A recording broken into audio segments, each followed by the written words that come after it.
بادشاہ صدقیہ نے یرمیہ کو جیل بھیج دیا۔ اب دیکھیں کہ یرمیہ نے اسے کیا کہا۔ باب 37 آیت 18 میں، اور یرمیہ نے صدقیہ بادشاہ سے کہا کہ میں نے تیرا اور تیرے ملازموں کا اور ان لوگوں کا کیا گناہ کیا ہے کہ تم نے مجھے قید خانہ میں ڈالا ہے؟ جو کچھ انہوں نے اس کے ساتھ کیا وہ برا تھا۔ اگر آپ کو بھی ستایا گیا ہے چاہے حکام کی طرف سے، بھائیو اسے خدا کے سامنے اس کے حضور رکھیں، خداؤں سے اپنا وکیل بننے کو کہیں اور وہ ایسا کرے گا۔ اگر یہ صورتحال یا زندگی خود ایک گڑبڑ مسلسل ہنگامہ آرائی کی طرح محسوس ہوتی ہے، اس سے ایک پرامن اور نئی زندگی کے لیے دعا گو ہوں۔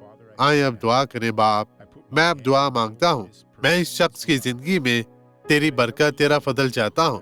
میں شیطان تجھے حکم دیتا ہوں، اپنا سب کچھ لے، چلا جا، غائب ہو جا، انہیں پریشان نہ کر یسوع کے نام میں۔ اور آپ کہیں آمین۔ خدا آپ کے ساتھ ہو۔